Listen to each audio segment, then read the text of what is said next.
Ok, c'est une surprise, mais bien sûr, je suis très content de le faire. C'est facile de voir. On est venu depuis un an et demi. Ok, c'était mon étudiant. Maintenant, il est mon collègue. On travaille ensemble encore. J'ai mis sa thèse quotidienne en ligne de l'Université de Poitiers, concrétisée par le Dr Saïd Donc, c'est très actif dans le domaine de la robotique. Il mène une équipe qui s'appelle Cobra, c'est bien ça. Donc, à l'Université de Poitiers. Et aujourd'hui, il va nous présenter un projet sur lequel il travaille dans l'application robotique et le processus d'optimisation dans le domaine de la robotique. Et je suis très content de voir ce congrès. C'est un fidèle à la manifestation. Il a déjà beaucoup d'étudiants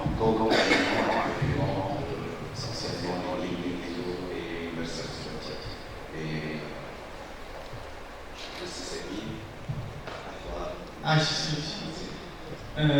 tout d'abord, c'est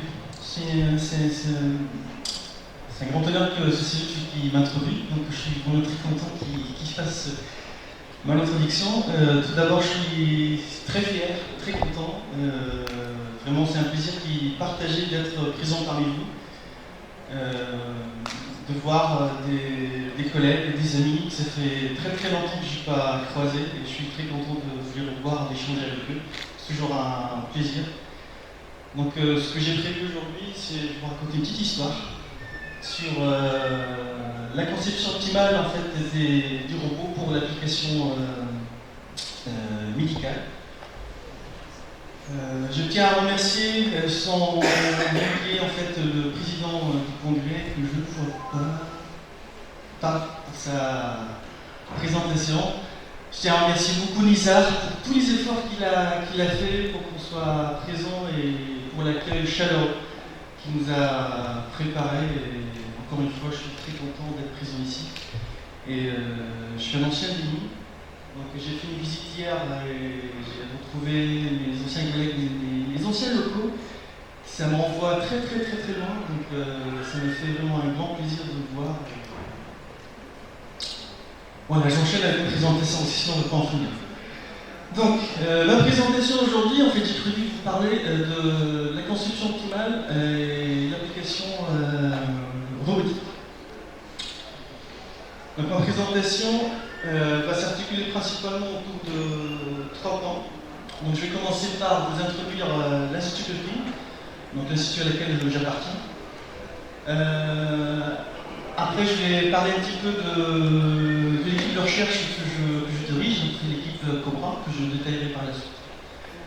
Et enfin, je vais passer directement, en fait, ça c'est les civiques, le premier point et le deuxième. Et le troisième, c'est j'ai choisi, en fait, j'espère que j'ai fait un bon choix, de vous introduire 2 applications. Donc la première, c'était menée en collaboration avec des collègues ici en Tunisie, à Sousse, ou à la Messe. Laboratoire mécanique de Sousse, de MISO. Et le deuxième point, c'est un point que, en fait, Nizar m'a demandé de me concentrer sur une application qui peut être utile ici en Tunisie. Donc, moi, à mon sens, ça c'est l'avenir de la robotique, un des points à développer. Et l'utilisation des robots collaboratifs, je pense que ça, c'est des choses à absolument développer, que ce soit dans l'industrie ou après dans tout ce qui est application médicale. Et il faut qu'on arrive à se familiariser avec ce genre de robot. Il commence à vraiment être utilisé de plus en plus. Donc tout d'abord, l'Université de Poitiers. L'Université de Poitiers, déjà Poitiers, est-ce que vous voyez où est-ce que ça se situe? En fait, on est entre Paris et Bordeaux, à peu près, on est à 1h20 de Paris et 1h20 aussi à Bordeaux avec la nouvelle ligne Nantes-Metz. Donc l'université de Poitiers, elle est fondée en 1431. Donc ça c'est parmi les plus anciennes universités de France. C'est une université qui a donné naissance à l'université de Nantes, à l'université de Bordeaux, à l'université de Tours, à l'université de La Rochelle. Donc toutes ces universités, ils ont été initiés, ils ont démarré avec l'université de Poitiers. C'est une petite anecdote que je commence à faire toujours, comme ça vous allez toujours vous rappeler de l'université de Poitiers. Est-ce que vous connaissez René Descartes? Vous utilisez certainement l'espace cartésien. Donc René Descartes, il a fait ses études à Poitiers. Voilà, donc maintenant, à chaque fois que vous allez utiliser un repère cartésien, donc vous allez forcément vous rappeler que c'est l'université de Poitiers. Voilà, donc là je pense que j'ai bien marqué les esprits. Je continue. Donc l'université de Poitiers, on est à peu près 30 000 étudiants, donc c'est une université de taille humaine, une petite ville très sympa. Tous les gens qui nous ont visités, ils sont partis très contents, parce qu'on sait bien accueillir les gens. Et ça c'est une culture qu'on a, c'est une culture que j'ai récupérée de mon chef, c'est le suite. C'est une culture que j'ai récupérée de mon deuxième chef, Saïd Zarnouk, dommage qu'il ne peut pas être avec nous aujourd'hui. Et c'est des choses comment dire, c'est une famille. Et on commence à prendre ça à du petit âge, et on prend ça petit à petit. Poitiers également est appelé le premier collège de France, dans le sens où en fait c'est une ville étudiante. On est 30 000 étudiants en fait, il y a 30 000 étudiants de septembre à mai, et à partir du mois de juillet en fait la ville est complètement vide. Il n'y a pratiquement plus personne parce que les étudiants, et ceux qui partent en stage, ceux qui rentrent en famille, donc il n'y a pas beaucoup de monde. Donc, par contre il y a beaucoup de visites. Poitiers également est appelée la ville à mille clochers, parce que c'est en fait à Poitiers, c'est une ville, il y a énormément d'églises, il y a à peu près une centaine. Voilà, en fait ça c'est pour la partie histoire. L'Institut Péprime, elle est située à Poitiers. Et l'Institut Péprime, en fait, c'est une unité propre de recherche. Donc une unité propre de recherche qui a été fondée en 2010, et c'est la fusion de 6 laboratoires. Donc on a 5 unités mixtes de recherche et une EPR, qui a donné naissance à l'Institut Péprime en 2010, qui fait une unité propre de recherche et qui est sous 3 tutelles. Donc 3 tutelles, on a le Centre national de recherche scientifique, le CNRS, que vous connaissez tous, l'Université de Poitiers dont je viens de parler, et également l'ISEO-ANSMA. Et ces 3 institutions, en fait, ils ont la gestion de l'Institut Péprime. Nous, on est hébergés dans les locaux de l'Université de Poitiers. L'Institut Péprime, en quelques détails, en fait, elle est constituée principalement de 3 départements. Donc on a le département D1, il est plus orienté physique, mécanique des matériaux. Le département D2, il est plus orienté fluide et énergétique et combustion.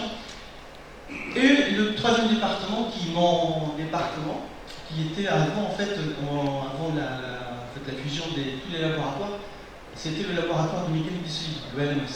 C'est là où j'ai fait ma thèse. En co-tutelle avec qu'est-ce que je peux vous dire de plus? Et également, en fait, l'Institut Péprime, en fait, elle est considérée l'un des plus gros labos en France en SPI, en sciences physiques de l'ingénieur. Et je pense que j'ai fait le tour. À peu près, on est 550 permanents au sein de l'Institut. Maintenant, en ce qui concerne le département, donc le département, je reviens un petit peu en arrière. Voilà, en fait, notre département, le département de D3, c'est le département mécanique, génie mécanicien complexe. En fait, on est subdivisé en 4 équipes. Et l'une des équipes, en fait, c'est l'équipe Cobra. Cobra, ça fait robotique d'ingénierie, robotique pour l'assistance. Et on est 5 chercheurs, 2 postdoctorants et 6 thèses en cours. Voilà. Donc on a principalement 2 axes de recherche. Donc, un axe qui consiste à la conception optimale des systèmes mécaniques complexes, et un deuxième axe qui consiste à l'étude et l'évaluation des robots, du contrôle de robots collaboratifs et pour tout ce qui est interaction homo, interaction physique. Voilà. Donc ça c'est notre logo pour dire que c'est l'équipe Cobra.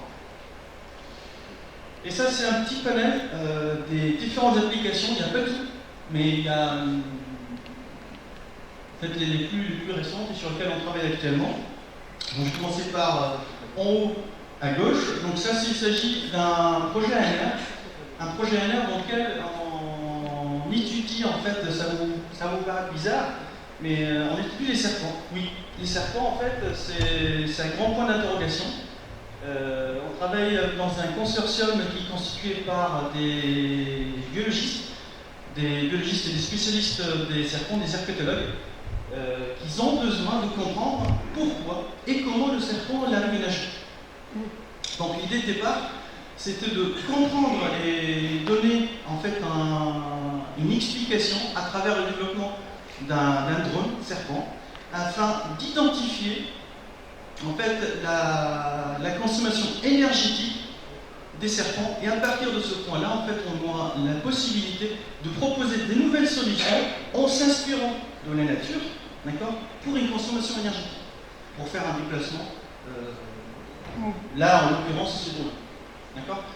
Dans notre consortium, en fait, on a des biologistes, on a des mécaniciens du fluide, on a des numériciens et des roboticiens. En fait, c'est notre équipe qui mène la partie développement d'un prototype drone, et bientôt on va le mettre dans l'eau pour faire une petite nage. Le deuxième projet, en fait, c'est le projet qui porte sur la chirurgie cervicale. En fait, ça c'est un projet, en France on a la possibilité de lancer ce qu'on appelle des laboratoires internationaux associés. Et ça, c'est un laboratoire international associé, en fait, que je porte avec les collègues taïwanais, qui consiste à développer une plateforme pour l'assistance à la chirurgie cervicale. Donc l'idée de départ, c'est de travailler sur une plateforme qui va aider les chirurgiens pour faire ce qu'on appelle des perçages au niveau de la colonne vertébrale, afin d'installer des implants et pour apporter des solutions par rapport à des fractures ou par rapport à des pathologies bien particulières.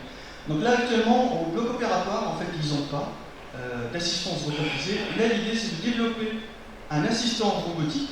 Donc la partie française, en fait, nous, on développe la partie qui va maintenir l'outil de perçage, et les collègues taïwanais, en fait, ils nous proposent, en fait, sur la base d'une IRM ou d'un scan 3D du vertèbre, de nous donner la solution, plutôt la trajectoire optimale, en s'inspirant des méthodes développées sur de l'intelligence artificielle pour faire cette direction de perçage.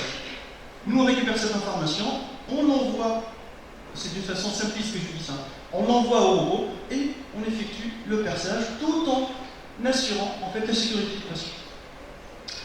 Après, comme vous voyez, en fait, ce robot collaboratif, en fait, vous allez le voir pour l'application de crème pour la partie robot porte-caméra, et également pour l'écho Doppler que je développerai par la suite. C'est pour ça que je ne vais pas passer du temps plus là-dessus.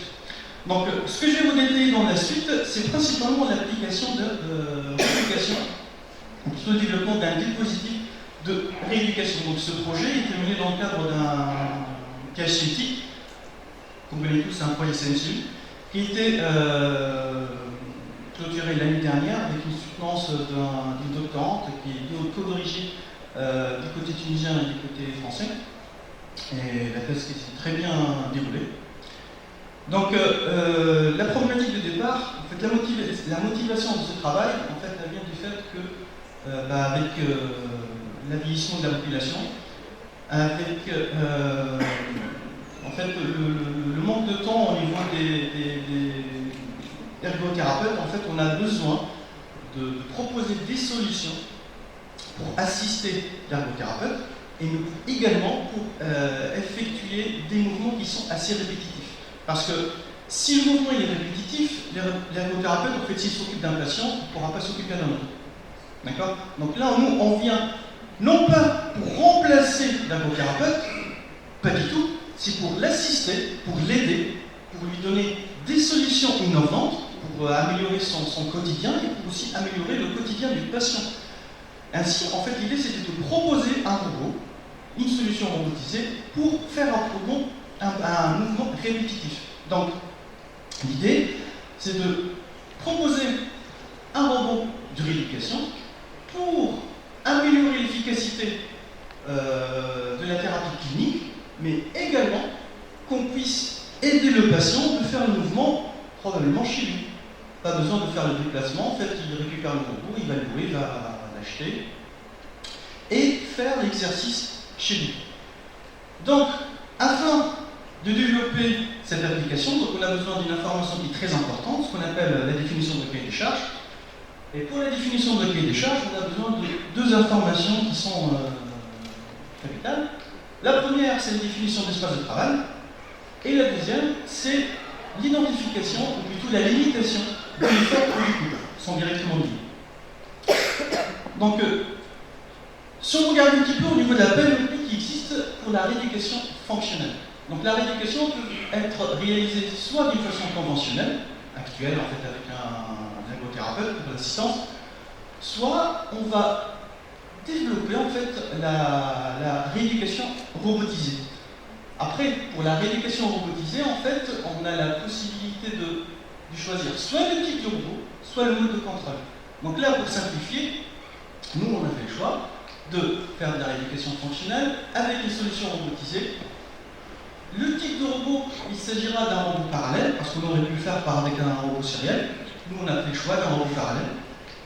Le mode de contrôle, ça sera un mode de contrôle passif. Donc, sur la partie robot parallèle, nous, on a fait le choix de passer sur ce qu'on appelle le robot à câble. Donc, les robots à câble, c'est des robots qui ont une particularité d'utiliser des câbles, d'accord. C'est des solutions robotisées qui sont pas chères, parce qu'il y a l'utilisation de câbles, l'utilisation de poulies, l'utilisation de moteurs. En comparaison par rapport à un robot seriel ou par rapport à un autre type de robot parallèle, en fait, ça va coûter plus cher. La particularité aussi d'un robot parallèle à câble, vu qu'on va utiliser des câbles, donc comme on sait tous, un câble est tout tiré, ne peut pas pousser. Donc on part du principe, si on veut faire un nombre de degrés de liberté, on va dire 3, donc il faut n plus 1. Donc par exemple, si on a, dans le plan, on a combien de degrés de liberté, on en a 3. Donc pour faire une mobilité dans le plan de 3 degrés de liberté, donc on a forcément au minimum de 4 câbles, comme on va le voir dans les suites. Donc, je vais switcher sur la partie qui concerne la conception optimale et l'amélioration en fait de la précision de ce type de robot de rééducation. Parce que vous allez le voir, le robot à câble il est très bien, en fait, il a vraiment donné satisfaction par rapport à ce qu'on veut faire, mais comme toute solution, en fait, il a des inconvénients. L'un des inconvénients, c'est la question de l'imprécision que je vais vous expliquer, la source de cette problématique. Donc ce qu'on a fait, on a identifié, comme on l'a dit, le cahier des charges. Ce cahier des charges, en fait, il est principalement défini par rapport à la tâche qu'on veut effectuer. Donc en se rapprochant des ergothérapeutes, à l'époque c'était le service inter de CHU de Poitiers, et on a pu identifier en fait sur la base de tâches simples du quotidien. Donc on a identifié 3 tâches du quotidien qui sont subdivisées en 2 parties. La première partie, on s'est dit on va identifier des tâches dans le plan. Donc dans le plan, si on prend une table, à peu près une table, ce qu'on fait dans la table, on fait quoi? On nettoie. Voilà, donc on a pris une tâche dans le plan, et on s'est dit on va nettoyer une tâche, une trajectoire qui va être dans le plan, une trajectoire planaire. Après, si on sort du plan, donc on va se mettre en 6 dimensions. En 6 dimensions, on s'est identifié, plutôt on s'est donné l'objectif de, en accord avec les praticiens encore une fois, c'est pas nous décider, c'est d'identifier 3 tâches. Donc les 3 tâches du quotidien sont les suivantes. Donc ça c'est la tâche par rapport au mouvement planaire. Donc on va nettoyer une table. D'accord? Et les 3 tâches, vous avez quelqu'un que vous allez reconnaître, et les 3 tâches en fait qu'on a identifiées, c'est soit on fait un mouvement, en fait on se met devant une table, on pose les mains sur la table, et on fait main a identifié main, tête, et après on a identifié la tâche de main, épaule. Donc vraiment, c'est des tâches qui sont du quotidien, très simples, et on s'est donné l'objectif de reproduire en fait ce type de mouvement. Et c'est exactement ça en fait ce qui fait l'ergothérapeute, c'est des mouvements simples pour qu'on puisse en fait récupérer des motricités qu'on a perdues à la suite d'un accident ou à la suite d'une raison, d'une pathologie X. D'accord? Très bien. Donc une fois qu'on a identifié les tâches en fait qu'on veut étudier, on a utilisé ce qu'on a à Poitiers la possibilité d'enregistrer le mouvement à travers un système de capture de mouvement par des marqueurs passifs. Donc ça vous avez l'exemple de trajectoire de plan. Donc on a installé 4 marqueurs sur la main et on a effectué la tâche, on a fait l'enregistrement. Donc 4 marqueurs, pourquoi? Parce que si vous voyez, quand on se déplace la main pour nettoyer, en fait, on ne se concentre pas uniquement sur le centre de la main, mais également on a besoin de rotation. C'est pour ça qu'on a mis 4 marqueurs. D'accord? Donc on a le centre, mais également la rotation de la main. Ça c'est pour le mouvement. Mais également on a fait la même procédure, en fait, en utilisant les marqueurs passifs avec l'enregistrement, et on a enregistré le mouvement qu'on a vu tout à l'heure, tout au long de ces tâches-là. On a fait intervenir plusieurs sujets, et tous les sujets, en fait, on les a pu récupérer dans une base de données, etc. Donc ça, c'est la solution de cette première analyse. Donc ça, c'est la trajectoire. On a choisi une trajectoire assez simple, d'accord, qui est représentative d'un mouvement de nettoyage, d'accord. J'imagine qu'on nettoie, on fait comme ça. Donc c'est pour ça qu'on a choisi cette trajectoire. Donc là, vous avez le centre de la main, donc la position dans le plan, dont ça on repère, et également la rotation tout au long de ce mouvement de nettoyage. Le mouvement spatial, donc le mouvement spatial, on l'a découplé. Parce que quand on va se concentrer uniquement sur la main, si on fait ce mouvement-là, on a à la fois, en fait, on a 6 degrés de liberté, on a découplé la rotation de la translation. Donc là, vous avez la partie translation, et on a pris en fait des gauchers et des droitiers. C'est pour ça que vous avez les trajectoires de part et d'autre. Donc ça c'est pour la translation, et ça c'est pour la partie rotation. Donc pour la rotation, on a pris la convention des angles de l'air, vous avez psi, θ et phi, et là vous avez les différentes valeurs. Donc, bilan des courses, on a c'est-à-dire le cahier de charge défini en termes de position d'orientation de la main pour le mouvement plan, mais également on a identifié rotation et translation pour le mouvement spatial. Donc maintenant, pour chaque solution, on a proposé, pour chaque espace de travail, on a proposé des solutions. Donc ça c'est la solution. Ça c'est la solution pour le mouvement dans le plan. Donc il s'agit d'un robot parallèle à câble plan avec 4 câbles, on a dit, parce qu'il y a 3 degrés de liberté, et 4 commis. Et ça, c'est l'organe terminal dans lequel on va faire notre déplacement. Ça, c'est pour le cas plan. Pour le cas spatial, en fait, nous, on a évité de découpler la rotation de la translation. Donc, on a 4 câbles pour effectuer la translation dans l'espace.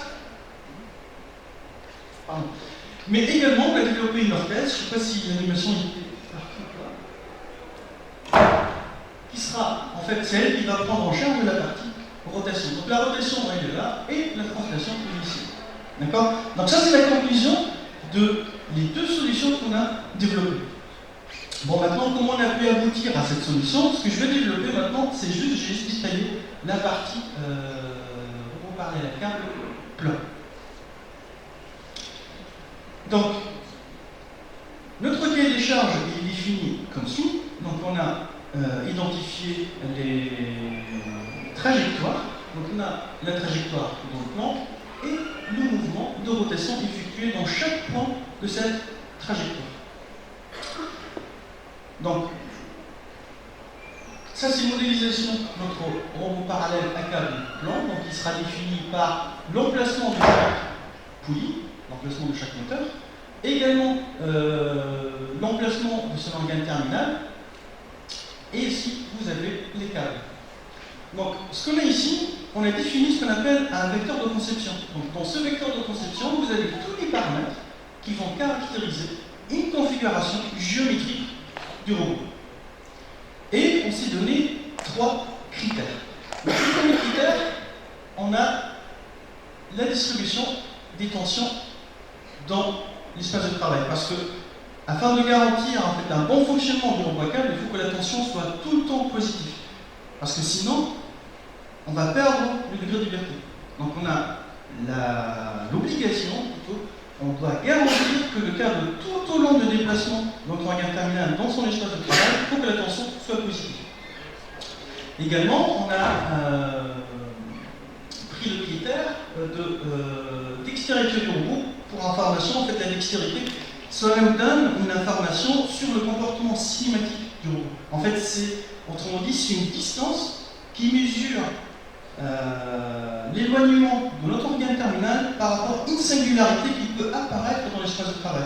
Parce que quand on est en singularité, on perd en fait un des degrés de liberté du robot. Donc c'est un dysfonctionnement qu'il faut absolument éviter. Et après, on a la notion de la rigidité en termes du robot. Les contraintes maintenant. Donc la première contrainte, c'est on doit éviter que une collision parvient tout au long du mouvement. Donc la collision entre le câble et l'organe terminal. Là par exemple, vous avez, je vais l'illustrer tout à l'heure, mais vous avez le câble B3 à 3, en fait il ne doit jamais entrer en collision avec la forme carrée de l'organe terminal. Également, en fait, le slave cable, c'est-à-dire ça, si on regarde par rapport à la tension, parce que si la tension est négative, en fait, le câble il va fléchir. Et ça, c'est pas bon. En fait, ça va nuire au fonctionnement du robot. Et à la fin, en fait, on a, parce que la tension elle doit être définie dans un intervalle. L'intervalle, en fait, elle doit être strictement positif, mais également, il ne faut pas qu'elle dépasse la tension maximale fournie par le moteur. Donc là, du coup, on va limiter en fait, la valeur de la tension au niveau des câbles. Donc maintenant, en termes de formulation, donc on va minimiser une fonction f qui est définie par des contraintes C1, C2, C3 et 2 critères de pénalité, parce que là, ce qu'on a fait, en fait, on a défini notre problème d'optimisation sous contrainte, qu'on a transformé en un problème d'optimisation sans contrainte. Ce sera plus facile à mettre en œuvre pour l'optimisation. Donc là, vous avez le fameux angle alpha i qui va nous permettre d'éviter la possibilité de collision entre le câble et l'organe terminal. Donc là, vous avez les contraintes aussi sur les tensions et la formulation des différentes contraintes.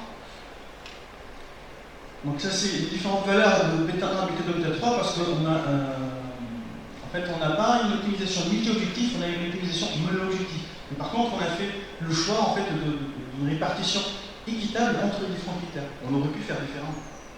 On aurait pu faire différemment, ça va nous donner une autre solution. Bien entendu. Donc là, on obtient la solution suite à la résolution du problème. On va utiliser les algorithmes de PSO pour la résolution. Et ça, c'est notre solution finale.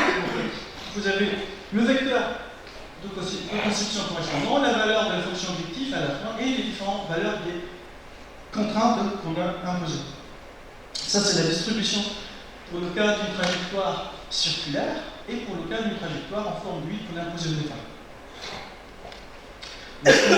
La tension maximale pour la distribution de la rigidité et la dextérité aussi. Et là, vous avez le prototype qui a été développé. Donc, il est défini par sa base, il est défini par les 4 moteurs, les 4 lignes, et l'organe terminal qui va être maintenu par l'opérateur ou le sujet, le patient, afin d'effectuer ce mouvement. Bon, on a dit tout à l'heure que l'un des problématiques en fait, des robots à câble, c'est la précision. Parce que quand on va lancer en fait, la première position, on ne sait pas où est-ce qu'il est l'organe terminal. Donc normalement, ce qu'on fait, c'est de faire une calibration mécanique. En fait, on fait une pièce mécanique, on fixe l'organe terminal, on stoppe. Ça, c'est les positions de départ. Parce qu'il nous faut les longueurs des câbles pour qu'on puisse lancer le mouvement. D'accord? Donc ça fait des contraintes supplémentaires. Et là, du coup, on a proposé de contourner cette problématique. On ne va pas utiliser une pièce mécanique, mais on va utiliser ce qu'on appelle un capteur extéroceptif, donc un capteur qui est extérieur au système. Donc le capteur il n'a aucune connexion avec le robot, cependant il va informer le robot par rapport à la situation de l'organe terminal, où est-ce qu'il se situe exactement. Donc on a utilisé ici un système de capture de mouvement, c'est des capteurs OptiTrack, et on a installé des marqueurs passifs au niveau de l'organe terminal. On en a imposé 3, comme ça on peut créer un repère au niveau de notre organe terminal. Donc, comment on va procéder? C'est simple, on va récupérer l'information de la position de l'organe terminal, on va l'envoyer au contrôleur, afin d'identifier un corps rigide défini au niveau de l'organe terminal, et de cette façon-là, en fait, on identifie la position et l'orientation de notre organe terminal et informer le robot où est-ce qu'il se situe exactement. Comme ça, on fait une correction en passant par son modèle et identifier les vraies longueurs des câbles. Donc là, on a utilisé le quaternion pour une simple raison, c'est que le système de capture de mouvement, il nous envoie en fait cette information sous forme de quaternion, mais qu'on peut remonter aux angles de l'air facilement. Pour la partie implémentation, l'application elle est en réel. Donc on a fait le choix d'utiliser un framework, en fait c'est une plateforme basse, Robotic Operating System, en fait, qui nous permet de faire le passage d'informations entre la caméra, le robot et la partie transformation en fait, de positionnement entre la position réelle et la position à laquelle on souhaite y aller si jamais il y a une correction à effectuer. Donc, comment on a procédé? Donc, en tout, on a 3 nodes. En fait, le premier node, c'est le node relatif à la caméra qui va nous identifier 2 repères. Le repère global du robot et le repère local lié à l'organe terminal qui va envoyer les informations qui sont P1 et P2 à un master, c'est lui qui va gérer l'ensemble des informations qui vont circuler. Le deuxième node, c'est le contrôleur du robot. En fait, c'est la partie qui concerne le modèle interne du robot pour le fonctionnement. Et à travers cette correction, donc, on a pu identifier une trajectoire, donc on a amélioré la rendue de la trajectoire. Donc là, vous avez la trajectoire sans correction et la trajectoire avec correction en position. Idem, donc vous avez là la trajectoire réelle et la trajectoire corrigée en orientation. On fait un petit zoom. Donc là, vous voyez bien, si vous voulez un champ, donc là, vous voyez bien la différence entre la trajectoire réelle et la trajectoire corrigée. Donc là, l'objectif est atteint, donc on a fait vraiment une correction. Là, vous avez une estimation d'amélioration de l'ordre de 95% pour la position et de 95% également pour l'orientation. Bon, maintenant, on passe à la vidéo, c'est plus intéressant. Donc on a dit, le gros problème du robot parler à la câble, en fait, c'est la position de départ. Donc, première chose qu'on fait, hop, on met le robot dans sa position de départ. Donc on va la poser. À partir de cette position, il va commencer à faire sa trajectoire. À partir de là, donc, on peut générer notre trajectoire. Donc là, il se met en position de départ et il fait sa trajectoire.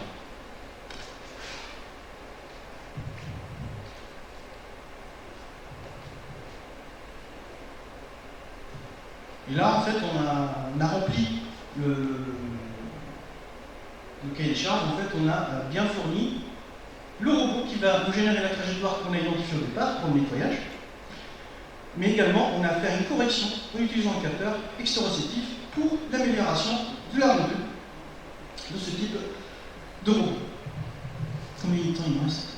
5 minutes. 5 minutes. Je vais expliquer. D'accord, donc là c'est la première partie, je vais passer à ma deuxième partie qui porte principalement sur l'utilisation faite des robots collaboratifs. Donc les 3 applications qu'on utilise pour les robots collaboratifs, la première application c'est un robot porte-caméra. Donc vous voyez sur votre gauche, voilà. Après vous avez le robot assistant pour la chirurgie cervicale. Et un robot assistant pour l'échographie Doppler. Donc un petit rappel, comme on fait tous avec nos étudiants, même si on ne connaissait rien, on dit c'est un rappel. Rapidement en fait, sur la partie cinématique. Quand il y a la jacobienne, vous avez 10 minutes. Oui, voilà, c'est la première jacobienne, tout à fait, exactement. En fait, pour les robots non redondants, en fait, je ne sais pas si... En fait, un robot collaboratif, en fait, il a la particularité d'avoir, plutôt de présenter de la redondance. Et c'est un robot, en fait, qui est bio-inspiré. Dans le sens où, en fait, on a récupéré cette information de la nature. Il y a un robot collaboratif, en fait, qui comporte 7 degrés de liberté, et nous tous, on en a 2 robots collaboratifs chacun. Donc, si on récupère un robot collaboratif, c'est le bras humain, il n'y a pas mieux. Donc, à partir de là, si vous comptabilisez le nombre de degrés de liberté, c'est difficile le micro, si vous comptabilisez le nombre de degrés de liberté, vous avez 3 ici, 1 là, et 3 là. Donc vous avez 3 plus 1 plus 3, ça vous fait 7. D'accord? Donc, à partir de là, notre bras, par définition, il est redondant. D'accord? Parce que normalement, pour effectuer une tâche dans l'espace, on a besoin de 6. Or, ici, on en a 7. Cette faculté d'avoir un degré de redondance, en fait, ça nous permet de déplacer notre bras sans aucune difficulté. On va faire un exercice que je fais souvent avec mes étudiants. Donc, si vous posez la main sur la table. Ah non, c'est bon, non, je ne vais pas utiliser mon bras. Donc, si vous mettez votre main sur une table, en fait, l'organe terminal qui est considéré comme étant la main, elle est fixe. Mais vous avez la possibilité, en fait, de déplacer votre coude. Et ça, c'est ce qu'on appelle une mobilité interne. En fait, c'est une mobilité parasite, on l'a enseigné ça à terre, certes, mais elle est utile. Utile, et on va voir pourquoi tout à l'heure. Donc, je reviens pourquoi je vous parle de ça. On a dit, du point de vue cinématique, en fait, on peut faire le lien entre la vitesse opérationnelle et la vitesse articulaire en utilisant la fameuse matrice jacobienne. Voilà. Et on peut inverser le problème. En fait, la matrice ici, c'est une matrice carrée, J-1, c'est la matrice inversible, il n'y a aucun problème. Maintenant, on prend le cas du robot collaboratif. Donc la matrice est plus carrée. Donc on va trouver une solution pour qu'on puisse l'inverser. Donc le modèle cinématique, ça s'écrit de la même façon. On a x point égale à j q point. Par contre, si on veut l'inverser, on va appeler en fait un opérateur qui est un peu particulier, que je définirai par la suite. Et ça s'appelle un j+. En fait, on appelle un pseudo-inverse. C'est une inverse d'une matrice, mais c'est un pseudo. Donc, si on fait l'inverse de cette matrice, rien ne nous empêche d'utiliser son noyau. Et qu'on multiplie en fait par un q point nul, et cette quantité, je vais vous faire la démonstration, en fait, ça impacte en rien la position de notre organe terminal comme tout à l'heure. Donc tout à l'heure, ce que j'ai fait, j'ai fixé mon bras, d'accord? Et le fait de le bouger comme ça, en fait, je joue sur la deuxième partie, sur le n de q point nul. D'accord? C'est ce qu'on appelle une mobilité interne. Donc, si je multiplie l'ensemble de l'équation par la matrice J, je reviens à x point égale à x point 10. En fait, c'est comme si j'ai rien fait. Vous êtes d'accord? Bon. Donc, je continue. Pourquoi, en fait, cette quantité, elle n'affecte rien? Parce qu'on travaille pour le noyau, et si on multiplie la matrice J par son noyau, ça nous fait un 0. C'est pour ça que cette quantité, en fait, ça nous permet de faire des déplacements internes, mais elle n'affecte en rien l'organe terminal. En fait, le pseudo-inverse, il est défini par en fait, on appelle un projecteur N, c'est I plus J. Normalement, ça, c'est égal à l'identité parce que la matrice, elle est inversible. Et on l'utilise, l'une des solutions qu'on peut utiliser, en fait, une matrice J+, c'est le pseudo point rose, la pseudo-inverse, J+, est définie de cette façon-là. Ça, c'est ce qui concerne la modélisation cinématique. Le même raisonnement peut être fait en dynamique. Donc, si on parle de dynamique, on va parler d'effort et de couple. D'accord? Donc, pour le problème non redondant, on garde la même philosophie, le même raisonnement. Pour la partie non redondante, on a F égale à J transposé moins 1 fois taux. Et là, on fait F comme étant l'effort extérieur. Donc, on applique à l'effort extérieur sur un organe terminal. Quels sont les couples que je dois fournir pour garantir en fait cet équilibre? Que je peux inverser sans aucun souci. Taux étant les couples égale à J transposé fois F. Maintenant, je vais passer au robot redondant. Pour le robot redondant, en fait, vu que la matrice n'est pas inversible, pareil, en fait, je vais passer par un J+. Plutôt, elle n'est pas carrée, elle n'est pas inversible. Donc, je peux ajouter mon noyau fois taux nu, qui ne va pas changer grand-chose, parce que si je multiplie par J transposé plus, en fait, cette quantité, ça nous fait l'effort, et on revient à l'effort désiré. Donc en fait, ça ne change rien du tout, mais sauf qu'on est en train de faire une mobilité interne. Et donc terminal, il reçoit uniquement ce qu'on lui a demandé. Donc même raisonnement, c'est-à-dire ça c'est l'opérateur et la matrice J+, est définie par cette expression. Bon, après, pourquoi je vous parle de tout ça? Dans l'équipe, en fait, on a des robots redondants. Ça, c'est l'exemple d'un robot collaboratif. En fait, c'est un robot franco-américain. Et la redondance, en fait, elle est située en fait, au déplacement de son coude. Vous voyez bien, au niveau de l'organe terminal, en fait, il ne bouge pas. Par contre, son coude, il se déplace. D'accord? Donc, on va utiliser maintenant cette particularité pour améliorer le comportement en fait, du robot pour une tâche donnée, tout en restant dans la philosophie de l'optimisation. Donc l'application que je vais vous présenter afin d'illustrer en fait, cette particularité du robot redondant, c'est le développement d'un robot d'assistance pour l'échographie Doppler. Je ne sais pas si vous avez une idée sur l'échographie Doppler ou pas. En fait, c'est une échographie classique, sauf qu'on s'intéresse à la vitesse de circulation du son. D'accord? Donc ça, c'est l'échographie Doppler, vite fait, sans trop s'attarder. Pour la petite histoire, comment ça se fait qu'on a commencé à travailler, à proposer une solution d'échographie Doppler? Donc on est un médecin vasculaire, il vient nous voir, il a des souffrances partout, pas psychologique, physique. Dans le sens où, en fait, il a des mal au niveau des articulations. Pourquoi? Parce que quand on fait une échographie, en fait, plutôt un examen d'échographie Doppler, l'angiologue, en fait, le médecin vasculaire, il se met dans des positions qui sont pas très confortables. Donc, il fait une journée d'examen, donc j'imagine il voit une vingtaine de patients, de 8h du matin jusqu'à 18h du soir, il se met dans des configurations pas possibles, et du fait de se mettre dans des configurations pas possibles, donc il va sortir, nous, ce qu'on appelle, il va sortir de ses angles de confort. Et quand on sort dans nos angles de confort, avec des efforts extérieurs qui sont élevés, on va provoquer l'apparition de ce qu'on appelle des troubles musculo-squelettiques. Et si on a des troubles musculo-squelettiques, en fait, on va écourter notre carrière. En fait, il faut changer de métier. Ça va pas. D'accord? Donc, pour cette raison, donc il est venu nous voir, j'ai un problème, il faut me trouver une solution. La solution, c'était, donc là, je vous illustre en fait la position en fait qu'il peut avoir quand il va examiner ses patients. C'est pour ça en fait il y a des douleurs qui vont apparaître, mais partout, dans le cou, au niveau du torse, partout. Donc c'est pour cette raison qu'on lui a proposé un troisième bras, donc un bras qui va venir l'assister pour la réalisation de ces tâches d'échographie. Donc là vous avez la solution, ça sera plus simple ici. Donc là vous avez votre angiologue, d'accord? Ça c'est l'échographe, ça c'est la partie une sonde virtuelle, d'accord? La vraie sonde elle est installée au niveau de l'organe terminal collaboratif qui va manipuler pour accélérer un petit peu pour réaliser cette tâche. Donc là on a l'examen au niveau de la carotide gauche et si on telle opération, donc on a l'angiologue en fait qui a une visualisation. Là vous voyez parfois des apparitions rouges, en fait là on est en train de mesurer la vitesse de circulation du son.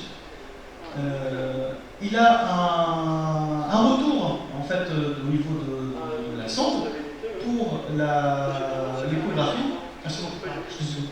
Et du coup, en fait, il a la possibilité de faire l'examen, mais l'examen total, tout en sachant que l'examen d'un médecin vasculaire, en fait, ça se résume à étudier carotide gauche, carotide droite, là, et membre inférieur. Donc carotide gauche et droite, il n'y a pas de problème.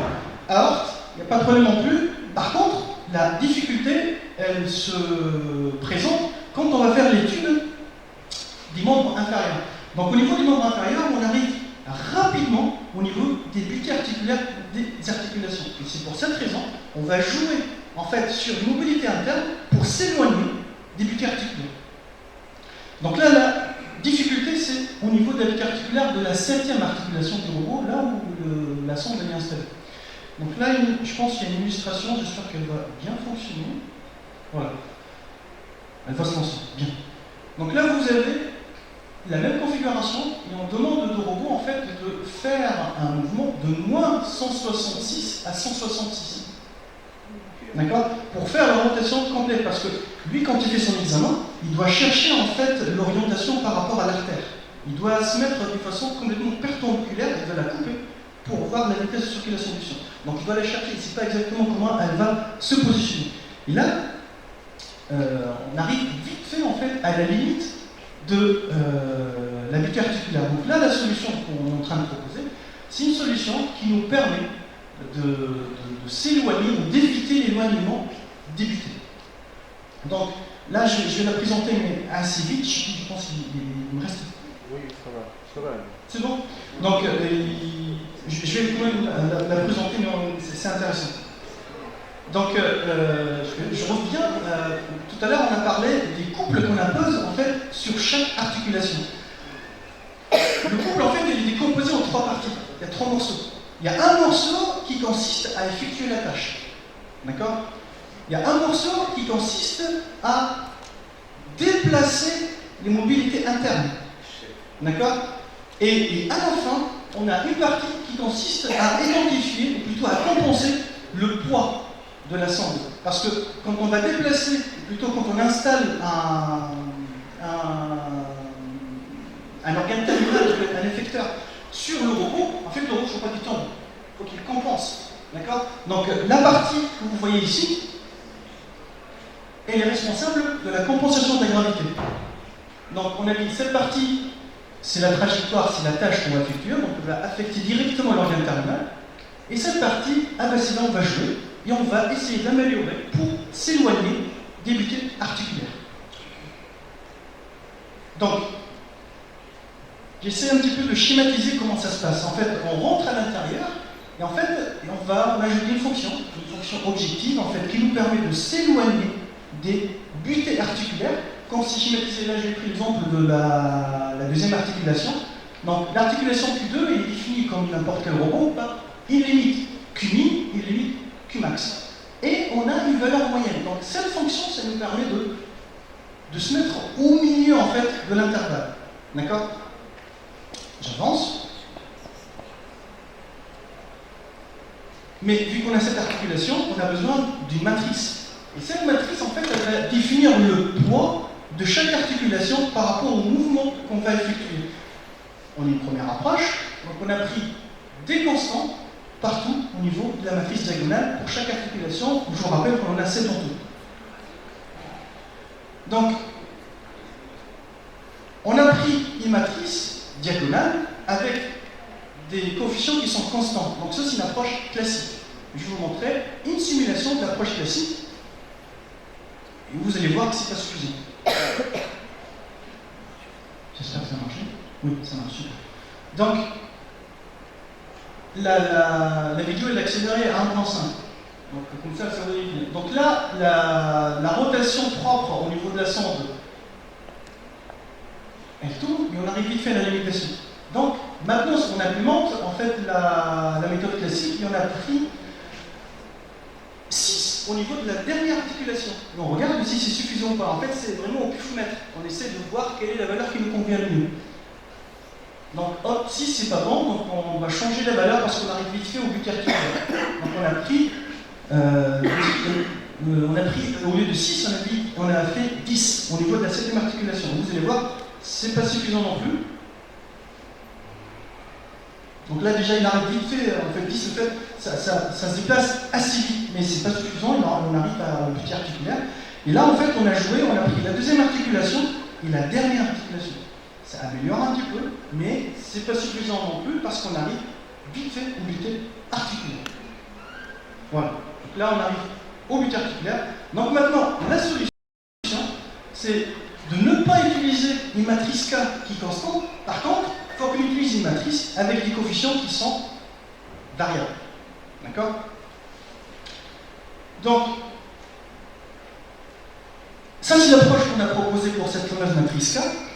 Ça, c'est pour le cas où on a un coefficient constant. D'accord? Et ça, c'est ce qu'on a proposé. En fait, on a des coefficients qui sont variables en fonction du positionnement du robot pour chaque articulation. Donc, j'essaie d'avancer un peu plus vite. Et là, vous avez la méthode en fait adaptative qui nous permet de satisfaire cette rotation souhaitée au niveau de la 7e articulation, tout en s'éloignant du buto articulaire.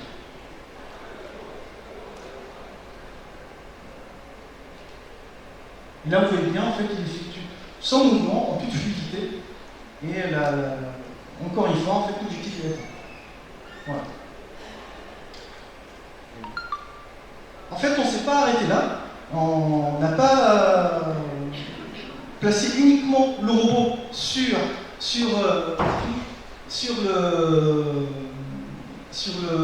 un bâti. On a placé le robot sur un axe linéaire. Donc, on a augmenté encore plus la mobilité. En fait, on est passé de 7 à 8 degrés de liberté. Et là, vous avez, en fait, ça, c'est un projet qu'on a effectué avec un étudiant en master pour l'implémentation de cet axe. Et c'est lui qui a fait le projet de A à Z. En fait, il a fait la conception. On a acheté, il n'a pas suivi le panier, c'est lui qui a acheté, nous, on a acheté. Et il a fait le montage. Là, il est en train de tester, en fait, le 8e axe pour le déplacement du robot. Et si vous avez l'occasion de venir à côté, ce sera un plaisir de vous montrer cette solution. Donc, j'avance, je pense qu'il n'est plus le temps.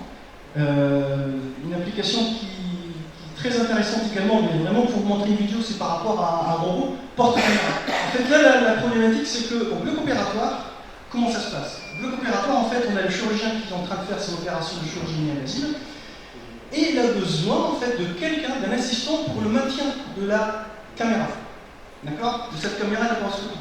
Si jamais il y a un désaccord c'est pas être fâché, mais en fait ils n'arrivent pas à se comprendre, entre le chirurgien et l'assistant, en fait on a une difficulté et ça rajoute un stress supplémentaire au chirurgien. Donc c'est pour cette solution, excusez-moi, je répondrai aux questions s'il y a besoin. La solution c'est de proposer un robot, en fait, qui va maintenir la caméra et qui va suivre le chirurgien dans ses déplacements, dans ses mouvements. Donc, ça c'est notre plateforme, ça c'est notre chirurgien, ça c'est le robot collaboratif, vous avez les caméras, la caméra laparoscopique. À l'intérieur, en fait, ça appelle ça un PLI, c'est une cavité abdominale, un simulateur de cavité abdominale, et là vous avez le retour visuel, parce que sinon, en fait, quand il fait ses cavités, il fait ses incisions, il met ses instruments, il n'a aucune visibilité en fait, tout est fermé. Donc il a besoin de la caméra pour voir ce qui se passe à l'intérieur. Vous voyez? Donc, je zappe tout ça. Voilà, ça c'est la validation en fait. La validation, c'est que le robot, en fait, il est en mesure de suivre les instruments en fonction du déplacement du chirurgien. D'accord? Et là, vous avez en fait le retour visuel du chirurgien en train de se balader à l'intérieur de la cavité abdominale, et en effet, en fait, le robot, il est en mesure de suivre et d'assister le chirurgien dans son opération. Voilà. Avant de finir, en fait, je tiens vraiment à remercier tous les collaborateurs, parce que tout ce travail, il n'est pas fait tout seul. En fait, c'est un travail d'équipe, c'est un travail quotidien qui nous a permis d'aboutir à ce genre de résultats et plein d'autres que je n'ai pas eu l'occasion de présenter. Donc, je tiens tous à les remercier, un par un. Il y a des doctorants, il y a des masters, il y a des collègues. En fait, tout ce travail n'est pas venu tout seul, encore une fois, et c'est un travail, voilà, en fait, on prend plaisir à faire des résultats et à apporter des solutions, non pas pour remplacer les chirurgiens, absolument pas. On vient pour améliorer son quotidien, pour lui apporter des solutions, pour qu'on puisse aller vers l'avant, et ça c'est notre objectif de tous les jours. Après, partez pas, j'ai une petite annonce à vous donner, mais pour l'instant, je tiens à vous remercier pour votre assistance et je reste à votre disposition si vous avez des questions. Merci.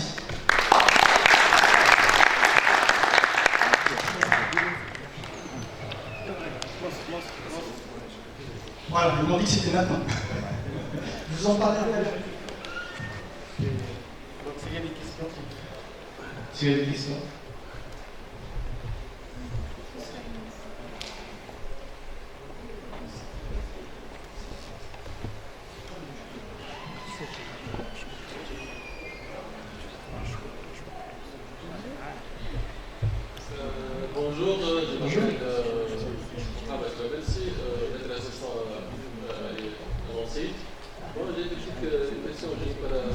vous entends pas. Par rapport à la matrice, l'inversion de matrice, donc il y a des multitudes de façons pour obtenir une inverse de matrice non carrée. Pourquoi vous avez choisi ce choix? Moi, je connais déjà deux autres choix.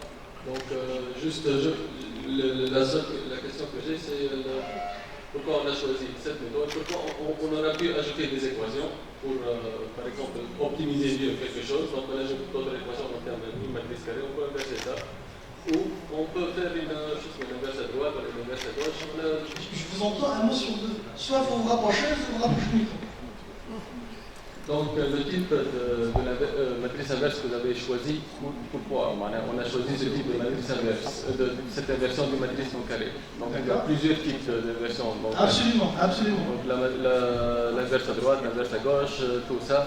On pourrait ajouter d'autres équations pour la rendre carrée, donc choisir quelque chose à optimiser. Donc, pourquoi on a choisi ce type spécial d'inverse? C'est juste... La réponse est toute simple. C'est la façon la plus usuelle qu'on utilise. Ah bon? Mais plus niveau. Encore une fois, on n'est pas des mathématiciens, on l'utilise en fait, c'est juste un outil pour nous. Certes, ça nous permet de résoudre plein de problèmes, mais ça c'est la solution la plus usuelle, on peut l'utiliser nous. Je suis complètement d'accord avec vous. Mais c'est la solution qui nous convient en fait, ça nous permet de résoudre nos problèmes.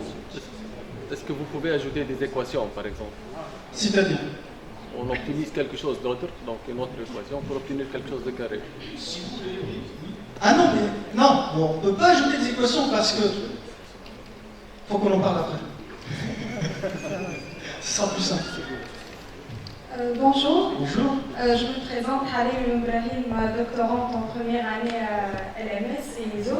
Donc ma question à propos de sonographie, comment vous pouvez garantir que le robot ne fait pas une pression forte sur le corps humain du patient? Je vous réponds. D'accord, en fait, ce que j'ai pas dit, un robot collaboratif, en fait, il est en mesure de quantifier l'effort d'interaction entre lui et son environnement. Parce qu'un robot collaboratif, en fait, dans chaque articulation, il y a un double mètre. Donc, c'est un robot qui est certifié, qui est en mesure de travailler en fait dans son environnement ouvert, parce que par définition, un robot, ça peut être un robot industriel. C'est un robot industriel dans une cage. On ouvre la porte, tout s'arrête. D'accord? Donc encore une fois, un robot collaboratif, en fait, il est en mesure d'identifier cet effort-là, et nous, cet effort, avec une dynamique inverse, on peut le tarer, en fait, on va dire, par exemple, l'effort, il ne peut pas dépasser les 20 newtons. Lui, quand il arrive à 20 newtons, il s'arrête, c'est en sécurité. Pour notre cas, on est à 30. D'accord? Mais on peut monter jusqu'à 45. Et je peux vous dire 30, ça fait mal. Bon, j'espère que j'ai bien répondu à votre question. Oui, bien sûr. Merci pour la présentation. Donc ma question concerne la méthode PSO. C'est une méthode méta-heuristique. Oui. Donc ma question, pourquoi vous avez adopté pour cette solution? J'ai envie de vous dire, c'est une question classique. Je m'attendais. En fait, ça peut être PSO, ça peut être génétique, ça peut être ce que vous voulez. À partir du moment qu'on a une solution qui est fiable, ça nous convient. On peut utiliser celle qu'on veut. Il n'y a aucune contrainte là-dessus. Pourquoi méta-heuristique? Pourquoi pas une méthode, par exemple, simplex ou... Ah, parce que ça, le système, c'est discontinu. L'équation, en fait, la fonction qu'on utilise, est discontinue. Est-ce que vous avez un problème d'optimisation globale ou locale? Ah non, c'est global, c'est global. Ah oui, c'est global, c'est global. Oui, oui, c'est global. Ah oui, d'accord. Je n'ai pas compris dans ce sens-là. Non, non, c'est global, c'est global. Là où j'attendais une question, pourquoi on a choisi le 033? Parce qu'on est passé d'un problème d'optimisation multi-objectif, on a un problème d'optimisation mono-objectif. On a choisi le 033. C'est un choix. Ça peut être un autre. Mais on a fait un choix. Et le choix, en fait, ça nous convient. On n'est pas revenant là-dessus. Voilà. Merci beaucoup, Annie. J'invite Siboti Longan. Siboti. Vous avez dit... Avec plaisir. Prends la photo avec. D'accord.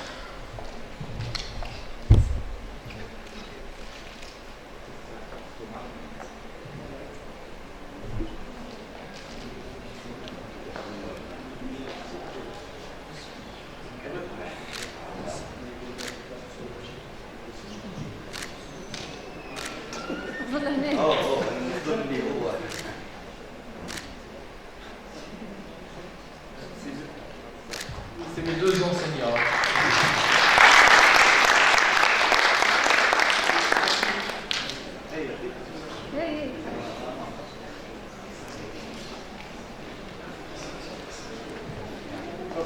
Il y a les postes. Vous êtes donné. C'est là. Oui, voilà, en fait, c'est